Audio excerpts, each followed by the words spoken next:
นี่คือวัดนคูโจมได้นี่วัดท่านนคูโจมพระเสียชีวิตได้นี่อันนี้คือกุฏิเพิ่นได้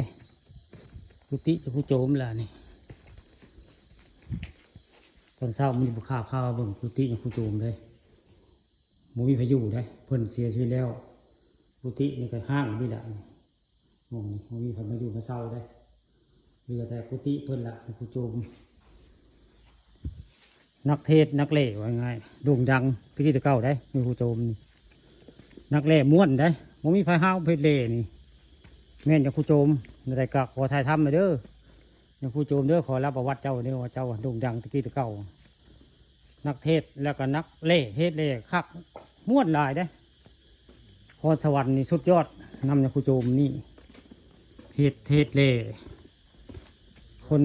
คนฟังหลายไว้ง่ายเล่เล่าเรื่องแบบนั้นแบบนี้กันนี่แหละ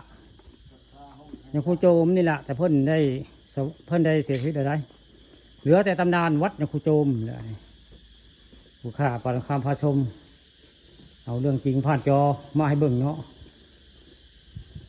เรื่องวัดอย่างครูโจมแหละวัดวาลานครูโจมบ้านนาอ่างแหละในวัดอย่างครูโจมแหละนี่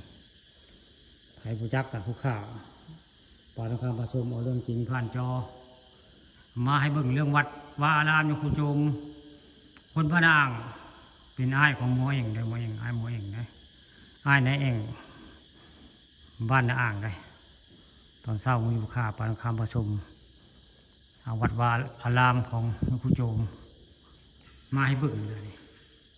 วัดครูโจมเลยให้ผู้จักผู้ข่าเอามาให้เบิ่งเลยวัดครูโจม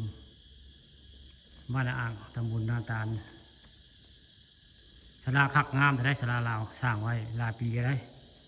แต่ว่าเราได้บริอยู่ในโลกนี้ได้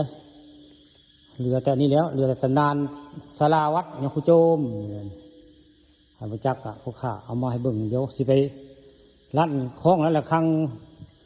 ให้เบิ่งเด้อในรายการสิขอลั่นคล้องเบิ่งเนาะลั่นตีละครั้งคล้องให้เบิ่งเด้อขอตีละครั้งตีคล้องเด้ออย่างครูโจมเด้อถ้าแม่นเอาติดวิญญาณเจ้าอยู่นี่กะผู้ข้าปานคำพระชมได้ขอตีคล้องแล้วเบิ่งไม่ได้ดังสั้นใดเนาะนี่แหละอันคล้องวัดครูโจมเราอันนี้คล้องแหละนี่อันกระคังได้พระเจ้าอย่างได้ตีอันนี้บ่ตีโอ้อันนี้บ่ตีนี่แหละคล้อง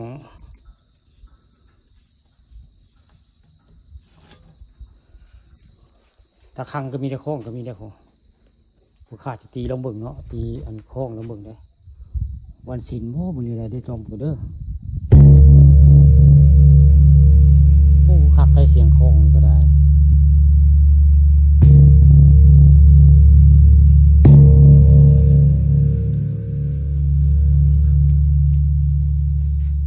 ดังคักไปเสียงคล้องเพื่อก็ได้เสียงคล้องอันนี้ละคัง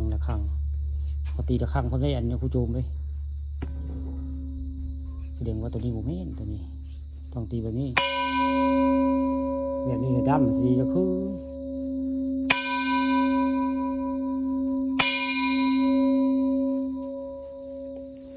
โอ้เสียงชัดเจนได้เสียงคล้องก็ได้คักก็ได้เสียงคล้องเสียงระฆังวัดอย่างครูโจมได้เนี่ยผู้ข่าปานคำพระชมเนาะในมาตีคล้องตีระฆังได้ในวัดดาวได้คักเหมือนแล้ว